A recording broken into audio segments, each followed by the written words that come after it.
The Great Hall of Vareth Prime was built to make visitors feel small. Its ceiling rose so high that clouds sometimes formed inside. Its walls were made of black stone, taken from dead worlds. The 5 thrones at the center sat on platforms of gold and bone, and on those thrones sat the rulers of the galaxy. High Sovereign Morak of the Morath Dominion leaned forward. His gray skin stretched tight over his skull as he smiled. "The human question," he said. "I grow tired of discussing insects." The pale hierarch, a creature of white flesh and too many eyes, made a wet sound that passed for laughter. "They breed fast. They could be useful in the mines." "Or as food," said the Iron Marshal, his metal body clicking as he moved. "My factories need organic fuel." For 3,000 years, these 5 empires had ruled the galaxy. They had burned worlds. They had enslaved hundreds of species. They had killed so many that no one could count the dead anymore.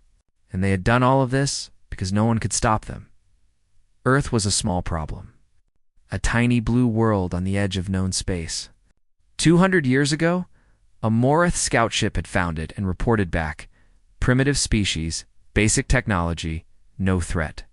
The empires had placed a quarantine around the solar system. A fence around animals they would collect later. "I say we harvest them now," said the Sunward Queen, her golden scales catching the light. "Why wait?" The Throne King of Vec, oldest of the 5, raised one hand. "There is no rush. They are trapped. They have nowhere to go." Far away in the cold darkness between stars, Admiral Teyuna stood on the bridge of her ship and listened to every word. The aliens did not know that humanity had broken their communication codes decades ago. They did not know that human spies walked on their worlds, wore their faces, spoke their languages. They did not know anything about humanity at all, and that was exactly how Teyuna wanted it. She was 62 years old. Her hair was white now, and her face was lined with years of waiting. 40 years she had prepared for this day. 40 years of building ships in secret. 40 years of training soldiers who knew they might never come home. 40 years of remembering. She remembered Mars Colony Delta. She had been 22 when the Morath slavers came. They had taken 50,000 people in one night. Men, women, children. Her sister had been among them. The aliens had not made demands. They had not asked for payment. They had simply taken what they wanted because no one could stop them. The galaxy expected humanity to cry, to beg, to send messages asking for mercy. Instead, humanity went quiet. And in that silence, they built something terrible. "Admiral," said Lieutenant Borhan, looking up from her station, "the Council has made their decision. They will send the Harvest Fleet to Earth in 3 months. Teyuna nodded slowly. "Then, we move now." Across the ship, officers began to work. Messages went out to hidden bases. Weapons came online. Engines that burned with technology the aliens had never seen began to warm up, Captain. Uday walked to stand beside his admiral. He was a tall man with sad eyes. He had been 8 years old when the slavers took his parents. He remembered hiding in a cargo container, watching through a crack as his mother screamed his name. "Are we ready?" he asked. "We have been ready for 30 years, said Teyuna. "We were just waiting for the right moment." The right moment. Humanity had learned patience from their suffering. They had learned that anger without preparation was just noise. They had taken their rage and forged it into something cold and sharp and patient. The ship jumped. Space folded around it, and in an instant, it crossed half the galaxy. This was human technology now. Faster, better, more advanced than anything the empires had. While the aliens had grown lazy with power, humanity had worked. Every scientist, every engineer, every soldier, all of them focused on one goal. The ship appeared in orbit around Vareth Prime. Alarms screamed across the planet. Defense stations tried to lock weapons, but their systems were already compromised. Human code had been sleeping in their networks for years. Waiting for this moment, in the Great Hall, the 5 rulers stopped talking. Screens appeared showing the human vessel. It was not large. It was not decorated with weapons. It looked almost simple. One ship. The Iron Marshal laughed. They send one ship. Then the message came. It played on every screen, every speaker, every device on the planet. A human woman's voice, calm and clear. We remember Mars. We remember the 50,000 you took. We remember the children who never came home. We remember every world you have burned, every species you have enslaved, every life you have stolen. This is not a negotiation. This is not a request. This is a declaration of war against the Moroth Dominion. The Pale Collective, the Throne of Vec, the Sunward Dynasty, and the Iron Council. You called us insects? You called us primitives. You were wrong. We are humanity, and we have come to end your empires. Silence filled the great hall. The 5 rulers looked at each other. Then High Sovereign Morak began to laugh. One species, he said. One system. Against 5 empires and 10,000 worlds, he waved his hand. Destroy them. But his order never reached his fleet. The communications were dead. And when his admirals tried to respond, they found that their ships would not obey. Human code had locked them out of their own systems. On the bridge of her ship, Taeyuna watched the chaos begin. Beside her, Wude stood with his hands clasped behind his back. They are laughing, he said. Let them, said the admiral. They will not laugh for long. She pressed a button. Across the galaxy, in positions that had taken decades to arrange, human ships came out of hiding. There were not many of them, not compared to the millions of vessels the empires controlled, but each one was exactly where it needed to be. Begin, said Taeyuna. The war that would end 3,000 years of tyranny had started, and the galaxy had no idea what was coming. In the Great Hall, the 5 rulers finally stopped laughing. Something was wrong. They could feel it. The lights flickered. Reports came in of attacks on 100 worlds at once. Their slave species were rising up. Their communications were failing. High Sovereign Morak stood from his throne. For the first time in his long life, he felt something he did not recognize. It was fear. And somewhere in the darkness of space, 50,000 ghosts of Mars Colony Delta finally had their answer. Humanity had not forgotten. Humanity would never forget. The reckoning had begun. The Great Hall had never known silence like this. For 3,000 years, the 5 rulers had spoken, and the galaxy had obeyed. Now they stood frozen as their worlds burned around them. Ambassador Nari Q walked into the hall alone. She was a small woman with short black hair and calm eyes. She wore a simple gray uniform with no medals, no decorations. She looked like nothing special at all, but the guards who tried to stop her fell asleep the moment they touched her. The weapons that aimed at her simply stopped working. She walked through the greatest security in the galaxy like it was not there. Who are you? Demanded High Sovereign Morak. I am the voice of Earth, said Nari Q. She stopped in the center of the hall and looked up at the 5 thrones. I am here to explain what is happening to you. The pale hierarch leaned forward, his many eyes blinking. You dare come here? One human, alone? I am not alone, said Nari Q. I am never alone. Right now, there are human agents on every one of your throne worlds. There are human codes in every one of your systems. There are human weapons pointed at every one of your heads. She reached into her pocket and pulled out a small device. When she pressed it, the air above her filled with images. Pictures, videos, documents. This is what you have done, she said.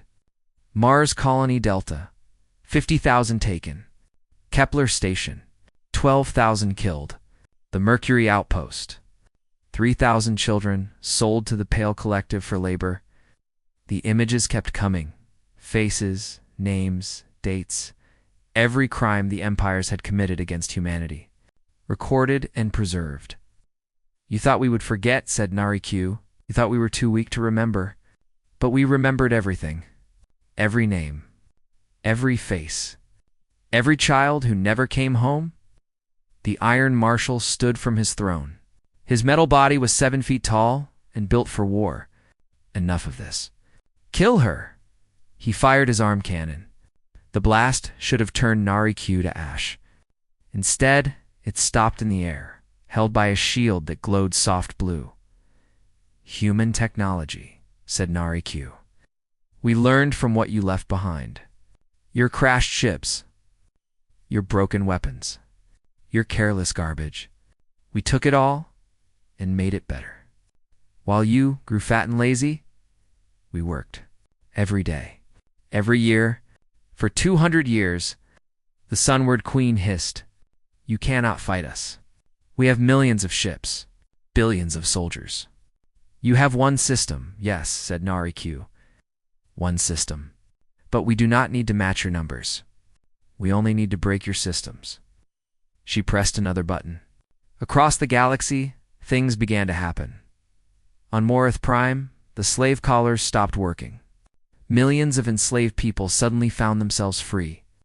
The guards who had controlled them found their weapons locked and useless. On Pale Worlds, the labor camps opened. Human agents who had hidden among the slaves for years led the prisoners out into the light. On Iron Factories, the machines stopped. The production lines fell silent. The war industry of an empire died in a single moment. "How?" whispered the Throne King of Vec.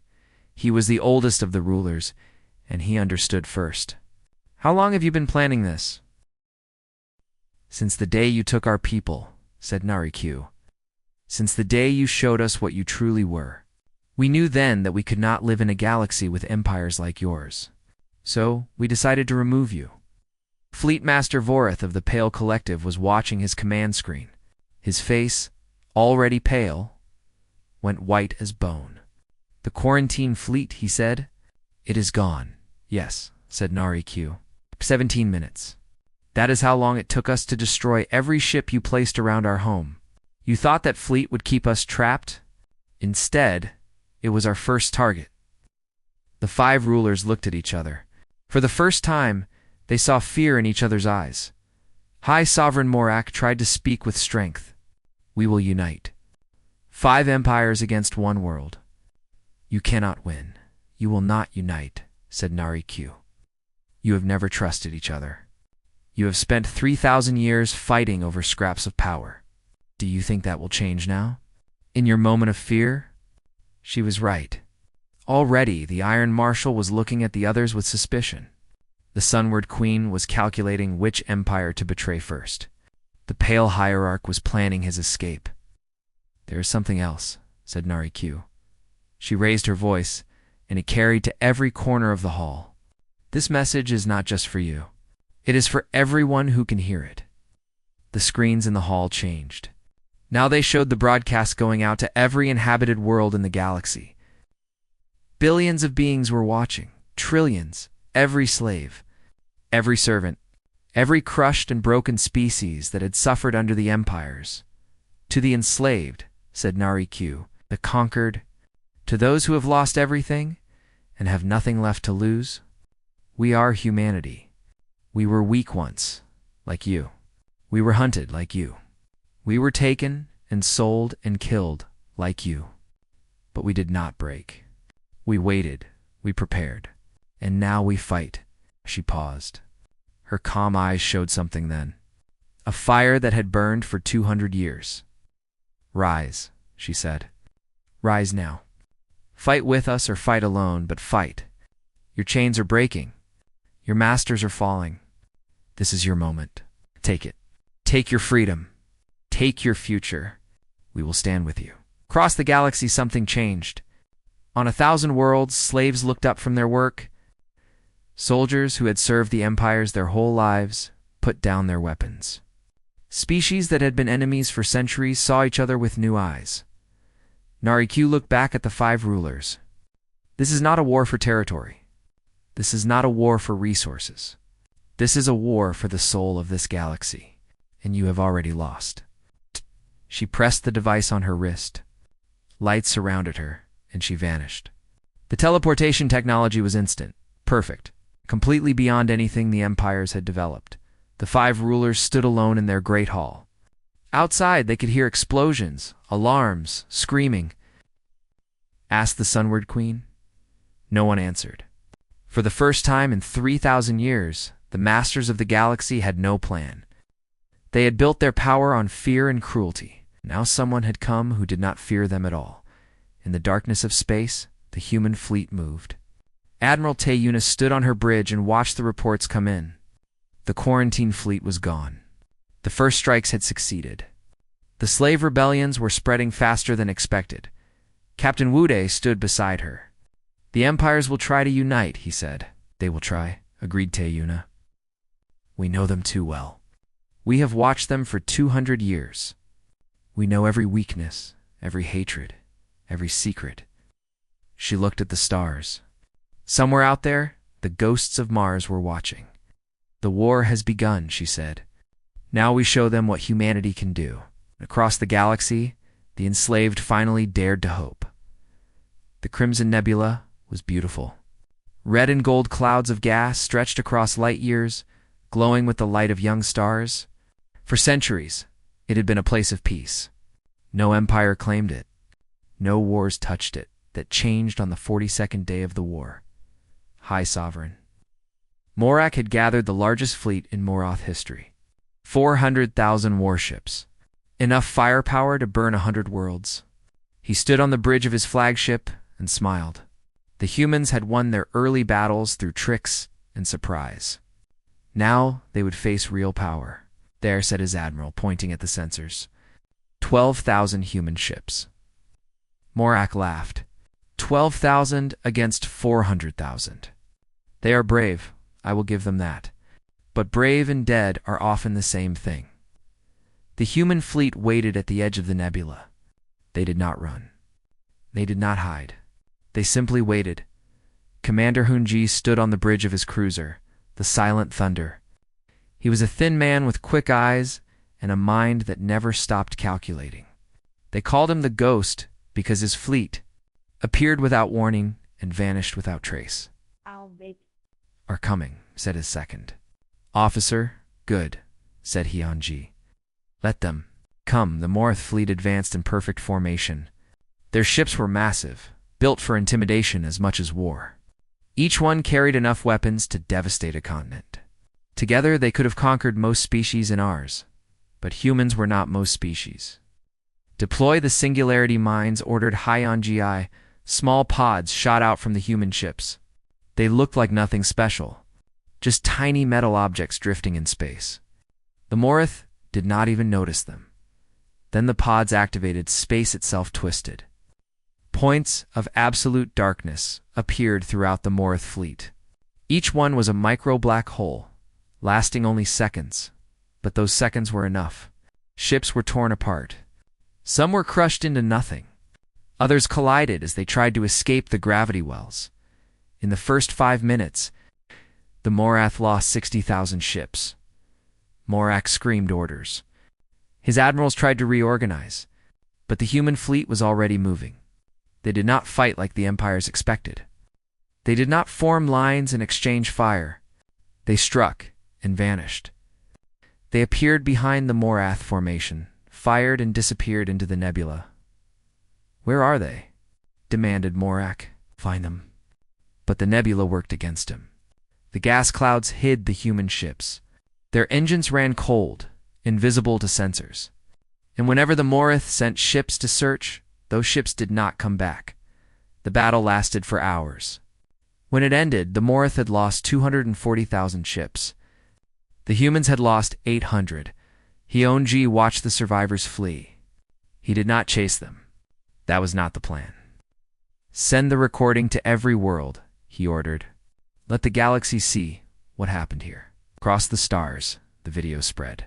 Species that had feared the Moroth for millennia watched the masters of cruelty run in terror, and they began to believe that maybe, just maybe, the empires could fall. On the slave world of Morath 7, Sergeant Yunjae moved through the shadows. She had been on this planet for 3 years, pretending to be a servant. She had cleaned floors and carried food and bowed to her masters. She had watched them beat workers to death for small mistakes. She had memorized their routines, their weaknesses, their secrets. Now it was time to use what she had learned. "The weapon cache is here," she said to the group gathered in the underground tunnel. They were slaves from a dozen species. Some had been born on this world. Others had been captured, like the humans of Mars. An old creature with 4 arms looked at the crates Yoon-jae had revealed. "Weapons," he breathed. "Real weapons. We have been smuggling them in for years," said Yoon-jae. "Hidden in food shipments. Disguised as machine parts. Piece by piece, we built an arsenal under their feet." A young female with scales and sharp teeth stepped forward. "If we fight, they will kill us all." "They are already killing us," said Yoon-jae. "Slowly. Every day, working us to death. Taking our children, breaking our spirits. The only question is whether we die on our knees or on our feet." She picked up a rifle and held it out. "Humanity did not come to save you. We came to fight beside you. But you must choose to fight. We cannot make that choice for you." The old creature took the weapon. His hands were shaking, but his eyes were steady. "I have waited 80 years for this moment," he said. "I will not wait any longer." One by one, the others took weapons. By morning, the first guard station would fall. By evening, the slaves of Morath 7 would control half the planet. The Sunward Dynasty had thought they were safe. Their throne world was far from human space, protected by 100 defense stations and 3 million soldiers. Nothing could threaten them. Then the human fleet appeared. Not to attack, just to watch. The Sunward Queen stood at her window and looked up at the ships in orbit. They had been there for 6 days. They did not fire. They did not threaten. They simply waited. What do they want? She demanded. Her advisors had no answer. Food shipments to the planet had stopped. Trade vessels refused to approach while human ships were present. The economy was dying. The people were starting to panic, and the humans just watched. On the 8th day, riots began. Citizens who had never questioned their rulers before took to the streets. They had seen the broadcasts from other worlds. They had seen the slaves rising. They had seen the Morath fleet destroyed. "Could have been those people," they shouted. "We could have been slaves. We could be next." The Sunward Queen ordered her soldiers to restore order, but some of those soldiers refused. They had families. They had doubts. They had seen the writing on the stars. Admiral Taeyuna received the report on the 15th day. The Sunward Dynasty had not fallen to weapons. It had fallen to fear. The Queen had fled. Her government had collapsed. The people were choosing new leaders. "One empire down," said Captain Wu Dai. "4 to go," said Taeyuna. "But the hard part is coming. The Iron Council will not break so easily, and the Pale Collective has nothing to lose." She looked at the battle maps. The war was going well, better than she had hoped. But she had learned long ago that hope was not a strategy. "Send word to General Sung Ho," she said. "It is time for Protocol Ember." Ow. Wu Dai nodded. He did not ask what Protocol Ember was. He had learned that some things were better not to know until they happened. The war was not over. The hardest battles were still to come. But for the first time in 3,000 years, the empires were losing. And the galaxy would never be the same. 6 months had passed since the declaration of war. The galaxy had changed in ways no one could have imagined.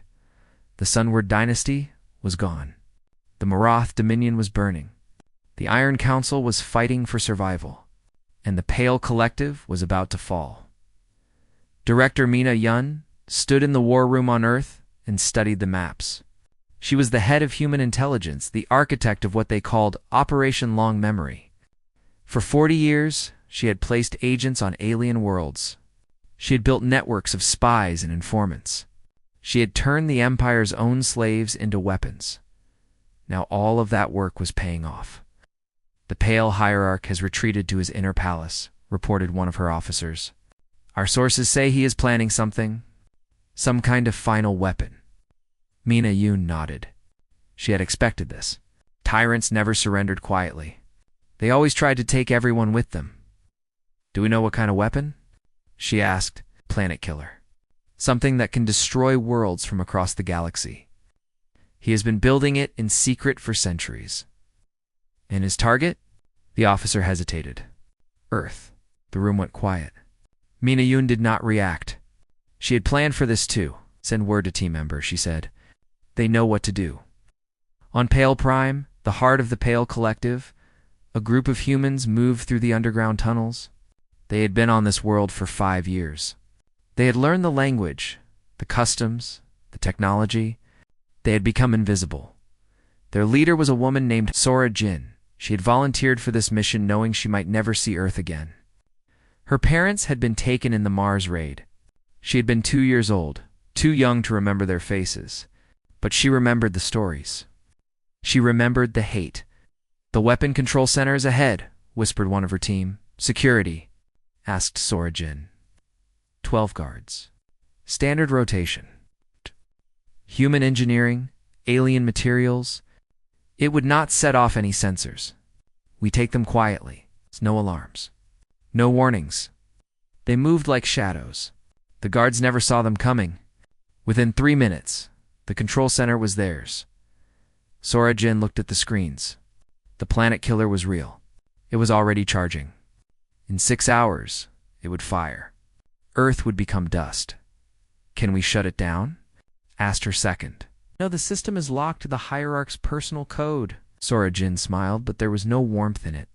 But we can do something better, she began typing. The target coordinates changed. The weapon was still going to fire. But now it was aimed somewhere else. The Pale Hierarch sat in his throne room and waited for the moment of his triumph. The humans had humiliated him. They had freed his slaves. They had destroyed his fleets. But this weapon would end them forever. 30 minutes, said his advisor.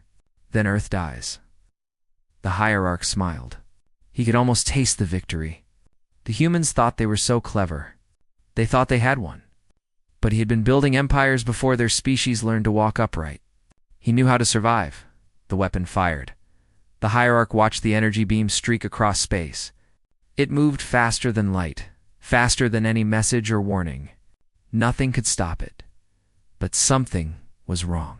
The beam was not heading toward Earth. It was heading somewhere else. What is happening? He demanded. His advisor was staring at the screens with horror. The weapon. The target has been changed. It is heading for... The sentence was never finished. The Iron Council's fortress world vanished in a flash of light. 3 billion soldiers.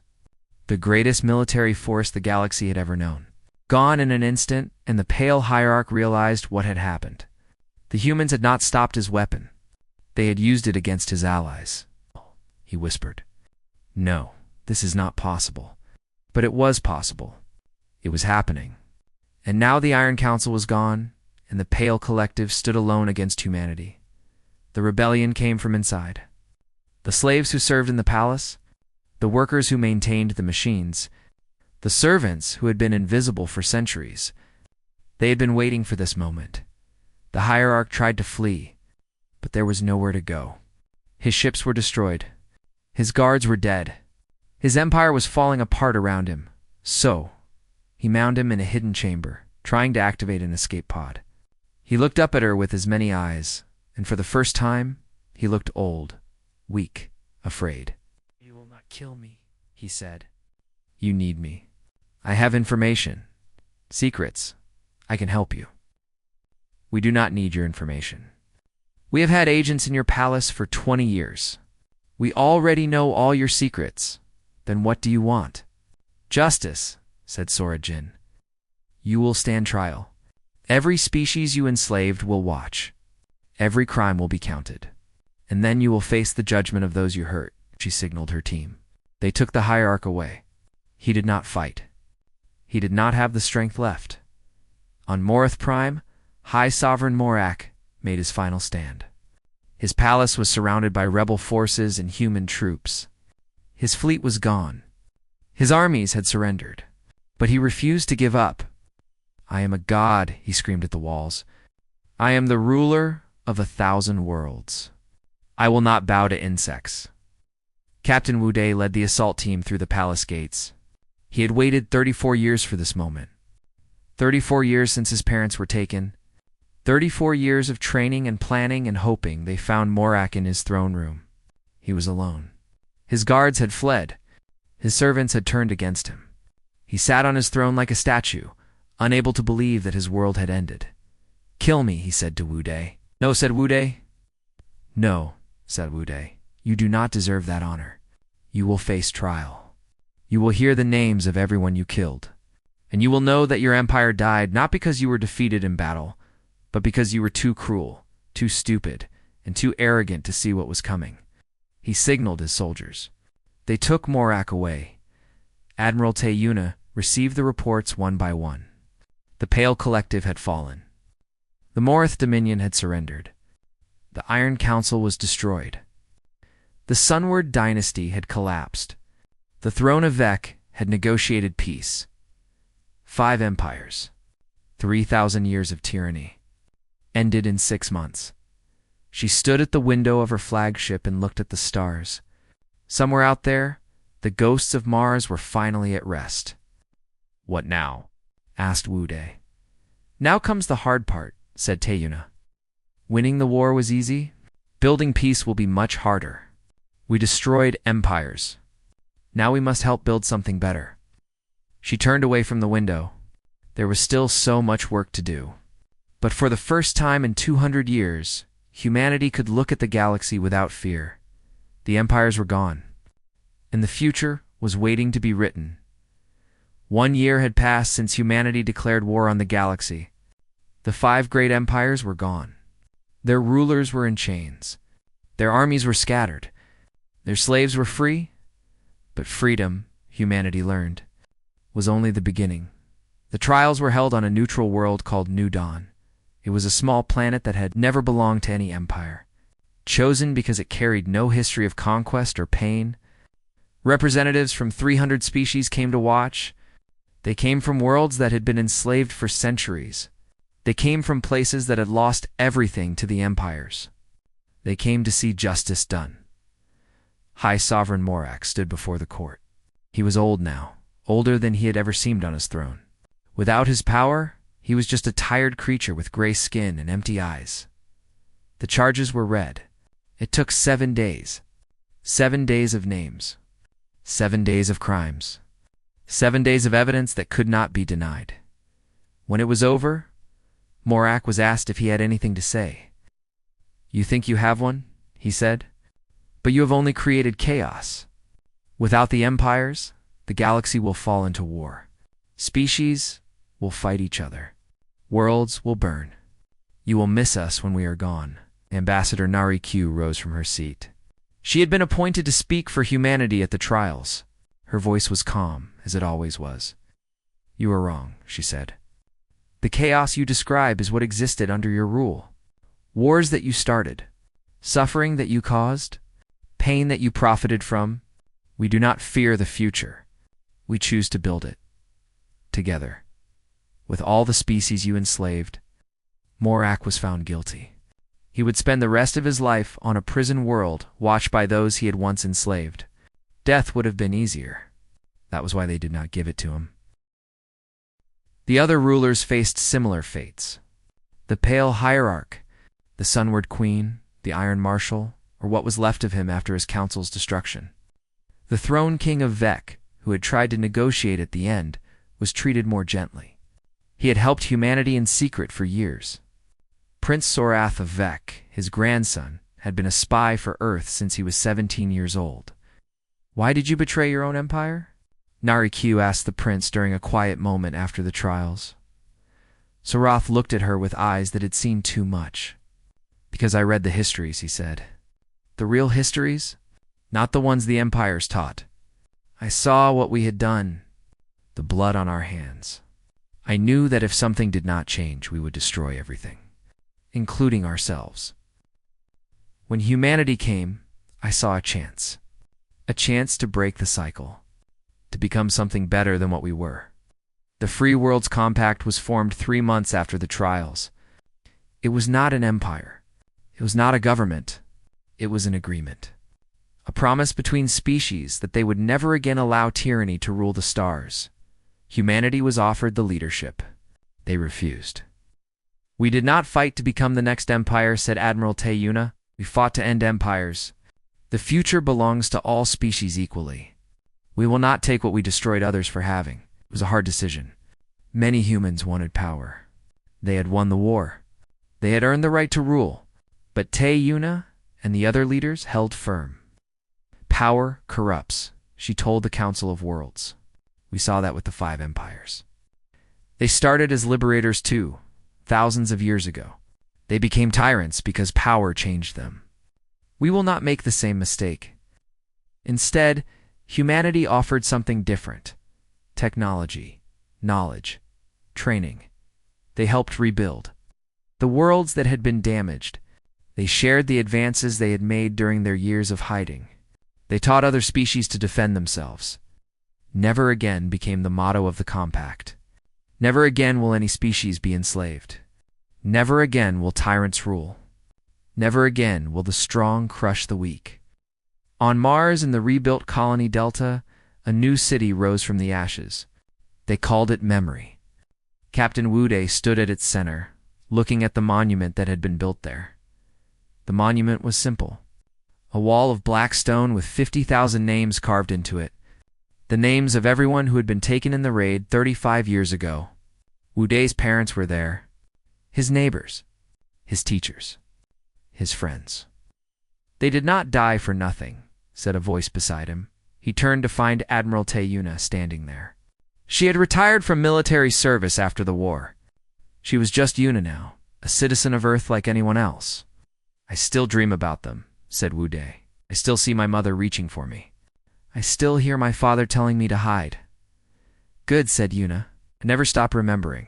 That is what makes us human. We remember, we learn, we do better. She placed her hand on the wall, touching a name near the bottom.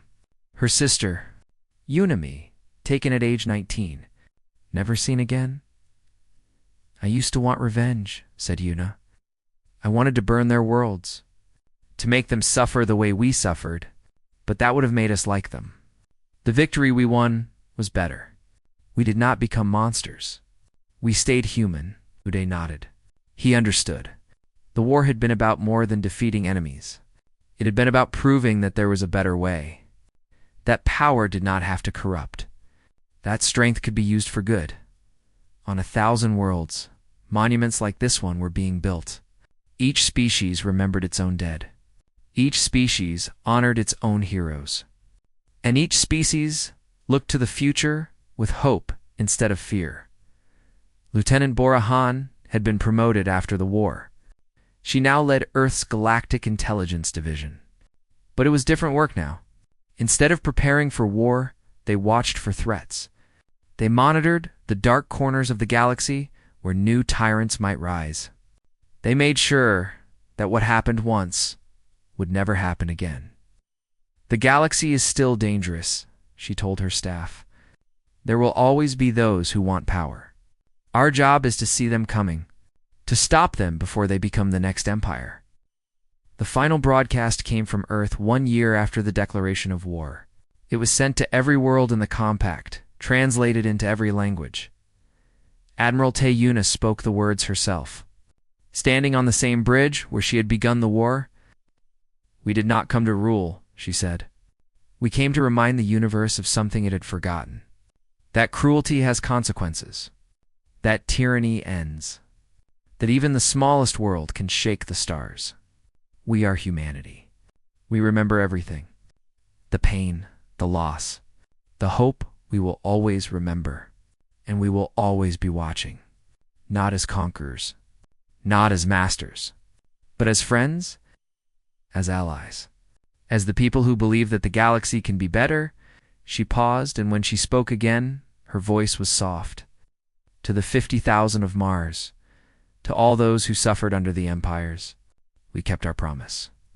We remembered, and we made them pay." The broadcast ended. The stars continued to shine. And across the galaxy, species that had been slaves for centuries spoke the words that would define their future. Never again. Humanity had not conquered the galaxy. They had freed it. And that was a victory worth remembering.